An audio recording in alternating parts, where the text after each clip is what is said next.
extra cool, but Okay. So, the demigods, so are we even sacrificing to Vishnu? No, Prabhupada lied. Right? The demigods being pleased by sacrifices, Prabhupada didn't lie. I'll get back to it. Will also please you, and that's by cooperation between men and demigods, prosperity will reign for all. We are now full-blown into materialistic worship of demigods for transactional, business-like happiness, material happiness. Right? In charge of the various necessities of life, the demigods being satisfied by the performance of yajna, they'll supply all necessities to you. But he who enjoys such gifts without offering them to the demigods in return is a thief.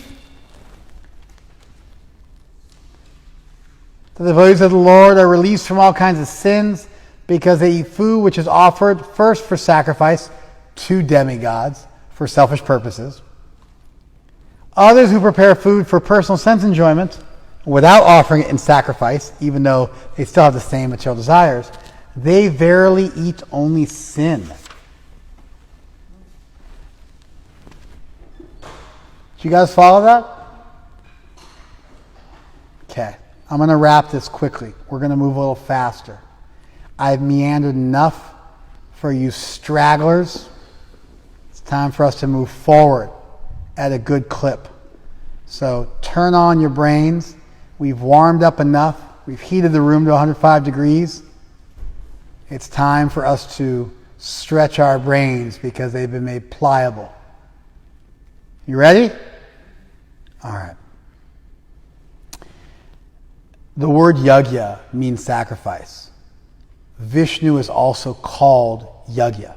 He's yajna personified. Prabhupada's translating the word yajna as referring to the person yajna, Vishnu. Why? Because he wants to make a plug for Vaishnavism. It says you should do work for tadartam, for that purpose. But if that is him, then it becomes for his pleasure. So Prabhupada's translation isn't wrong. Many of the commentators translate it like that. It's not a super literal translation, but certainly if you look at the rest of the Gita, it's totally appropriate. Krishna says a couple chapters later, Bhoktaram yagyatapasam sarva loka maheshwaram, I am the enjoyer of all sacrifice. He says, Aham hi sarva yagyanam bhokta cha prabhu evacha, I am the master and enjoyer of all sacrifices. And so Krishna identifies himself as Yagyapati, as the master of sacrifice, and therefore to take the term sacrifice and say that's for Krishna is not incorrect. Prabhupada is just guilty of going ahead and translating the third chapter in light of the fifth and ninth chapter. You follow? It's not wrong, but it takes away from the flow. What's happened here is Arjuna said, I can't understand how karma yoga and jnana yoga can be hewn together. You know this idea like, oh, well, jnana yoga is for this type of person, karma yoga is for this type of person? The Gita's purpose is to disavow you of that mistake, disillusion you of that mistaken conception. The purpose of the Gita is to dispel that misconception. The Gita does not teach different types of yoga. But Arjuna can't quite grab it. So Krishna steps back and explains the traditional understanding of karma yoga. You do sacrifice for something higher than yourself to enjoy this world because you recognize you're not alone in this world. That regulates you and connects you to something higher. Just like if you want to drink, but you have to pay tax on your alcohol. Or if you want to use drugs in Amsterdam, but you have to register as a drug user. Like have doctors check up on you. It's a way of taking the materialistic propensities of people and regulating them so at least there's some oversight and they're not just operating in a chaotic fashion.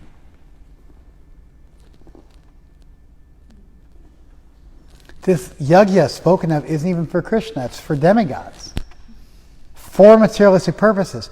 Why? Because Krishna stepped back into the traditional understanding of the karma yogis and the jnana yogis.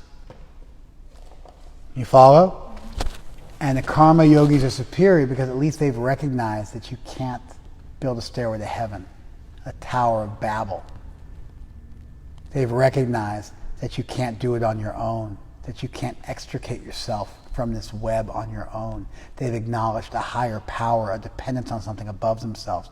And that's therapeutic, because once you connect a fruit to a tree, it's going to ripen in due course of time. You follow? See how slow Krishna's moving?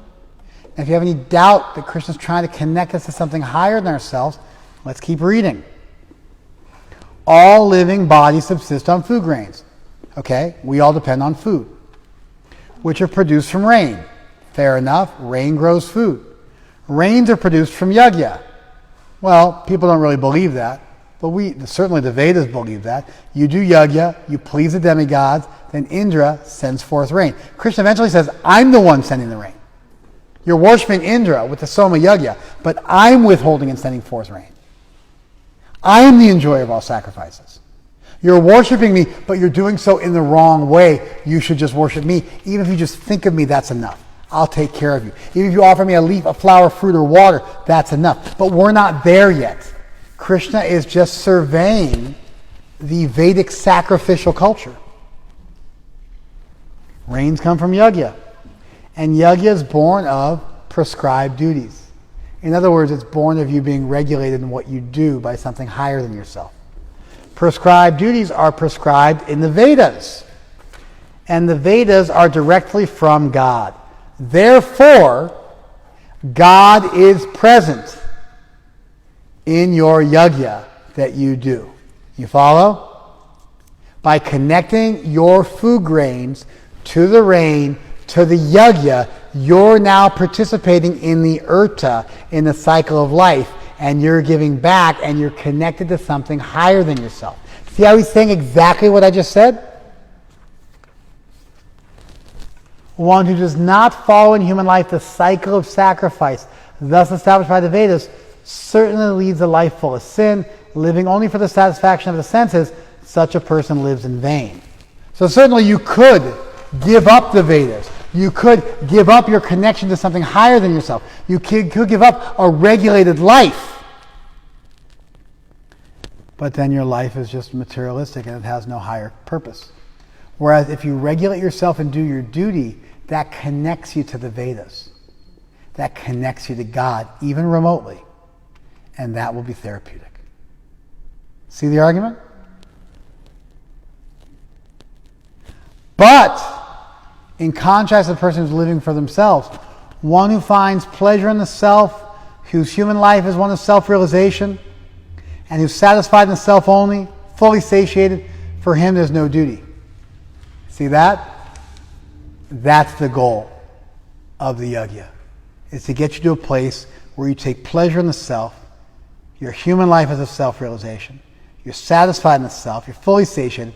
For that person, there's no more duty. You follow? And so Krishna does indicate at some point you transcend it all. And through that faithful yagya, or perhaps through some other process, you can become self-realized. And at that point, your duty stops. But not for Arjuna, not for someone who's beginning jnana yoga, for someone who's become accomplished and who's self-realized. For that person, that jnani, they can let go. But how do you get to that platform? Krishna's going to say you do your duty. That's how you get there. Therefore, he maintains his argument. Jnana yoga for the impure soul is not the program. Karma yoga is a program, even if it's materially motivated, because at least it connects you to something above yourself. This teaching is beneath the teaching in the second chapter. Krishna is doing it because Arjuna was unable to follow what was taught in the second chapter. So he's slowing it down and making it idiot-proof and taking Arjuna on a more gradual journey. He's going to work his way back to selfless action and doing your duty just because. But right now, he's making a materialistic argument because he's slowing down to pace Arjuna so he can take him somewhere. Do you guys follow that? Okay, 1 or 2 thoughts. You can unmute yourself. You can speak your piece. You can write your thoughts down. By the way, before you do that, let me just wrap this all up with a bow tie. Krishna made a solid argument for putting together knowledge and action beautifully. It's a beautiful concept. Full self-realization, full participation in this world. Totally unattached, fully doing your duty. It's a beautiful paradigm. Sometimes it might seem simple, but you can spend the rest of your life practicing this and you'll never get bored. You'll always find it challenging. Arjuna couldn't fathom it, so he expressed himself. Krishna picked up on his inability to rise above the paradox, and so he stepped back and he played with the paradox. He played with the two opposing sides, and he made a different argument, a more materialistic argument for doing your duty, one that was based on getting something for yourself. It's not even for God. It's like for the demigods. Its only connection to God is that it comes from the Vedas, which ultimately come from the singular source. But the actual yajna involves the demigods as well. It's a super materialistic argument, but at least it connects you to something higher than yourself, and that's therapeutic. And that's going to get Krishna where he needs to go. It's still based on doing your duty, because that's also mentioned in the scriptures that tell you about yajna. In this way, he's slowing down for his disciple to take him nicely on the journey. Do you see it? Prabhupada is guilty in this section of translating this section in light of what comes in later chapters when Krishna puts it all together again. Because Prabhupada had a way of translating where he assumed you were only going to read one page, and he wanted to make sure that everything was complete. And so every purport, every verse translation, he never lets you lose the ultimate train of thought. It's brilliant, actually. It's brilliant. Prabhupada's a preacher, so he's freely using the entirety of the... He's not just telling the story. He's helping you to understand in light of the whole text, because when you go back and you read the Gita again a second time, having read its conclusion, you see all sorts of new stuff in the earlier verses. You see Krishna setting the stage. You see him foreshadowing things. You recognize it all. Just like when you go back and you watch a movie for the second time, you can see what the director was intending the whole time. How he never contradicted himself. How he was always headed towards the same place. And you can point out the foreshadowing, the seeding that happens all throughout, because you know it.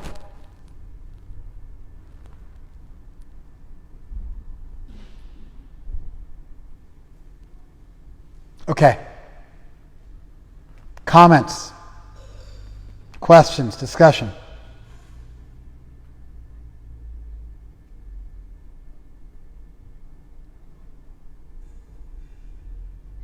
Haribol Prabhu. Yes, Tadeo. So on text 5, when Krishna says that everyone is forced to act helplessly according to the qualities as acquired from the modes of material nature. So how can we...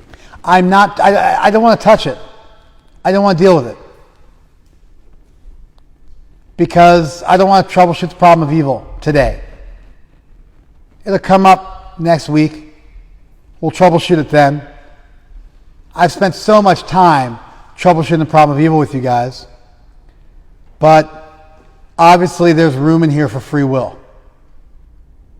The very fact that Krishna is telling Arjuna you should do this and not this acknowledges Arjuna's free will. The very fact he's making an argument for doing A versus B means he's acknowledging Arjuna's free will. You follow? Within that acknowledgement of free will, we have to just acknowledge that we're really, truly not alone in this world. We're truly not fully independent in this world. We are dependent on something bigger than ourselves, and therefore it's just sane to recognize that. So for the purpose of making that argument, that you're not alone, you don't do everything on your own, you didn't take birth here and just figure the whole thing out on your own, you're standing on the shoulders of giants, you've been given God-given gifts, there's something bigger going on here.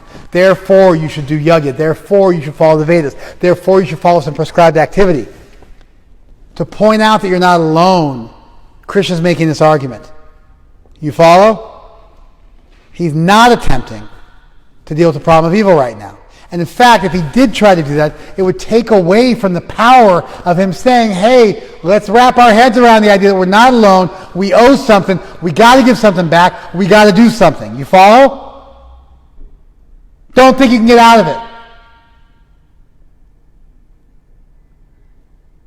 To make that point, he's arguing, just like when you're teaching arithmetic, you don't teach kids about negative integers when they're 5 years old. They can't understand it, but eventually you have to teach them about negative integers, and sometimes you might add two numbers together, and the number that you get as a result of that is going to be lower than either one of the starting numbers.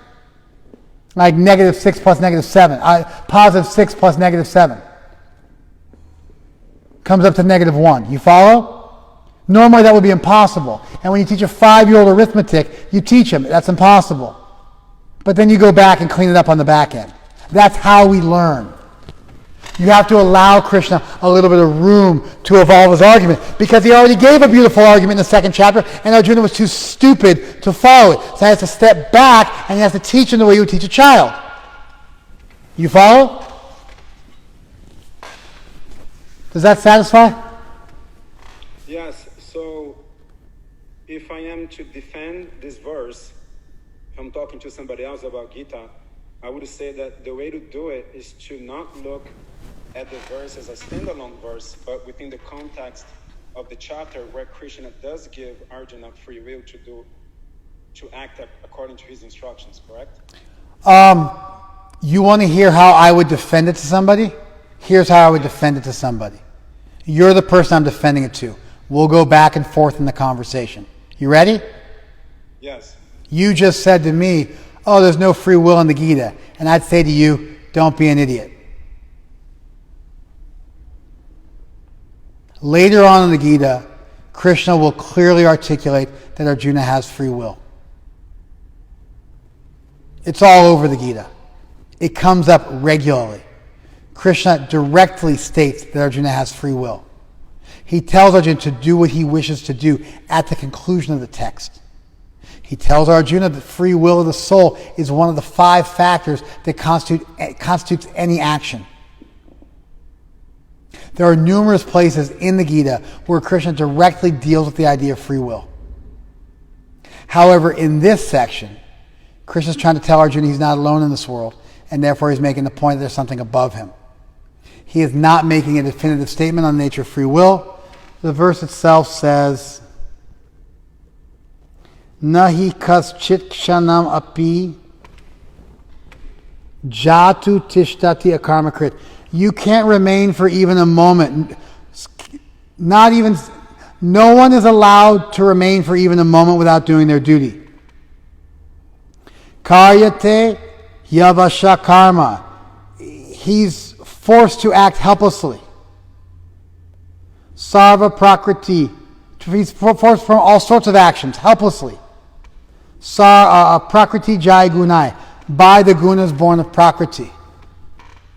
What this means is that simply by being in this world, you are already bound to certain things. Just like if you go to prison, just by being in prison, you messed up. You misused your free will.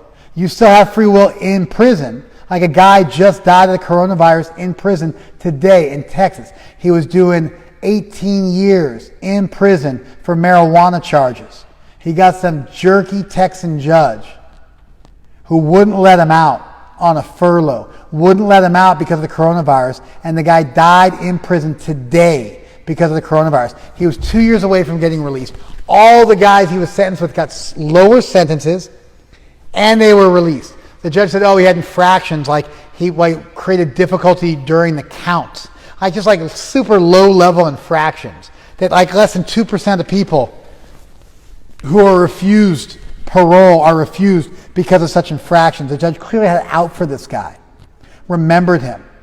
I hope the guy loses his judgeship over it. Some dumb Texan judge over ganja charges, which should be decriminalized, and which every sane country decriminalizes anyway. It's like this big tobacco has made ganja illegal in this country, whereas tobacco, which is infinitely worse for you, is legal. Anyway, I mean, obviously, I have not used ganja since 1989, so I'm not like into this for myself in any way, shape, or form. I've never even tried topical CBD oil. I'm so fanatic about my sobriety.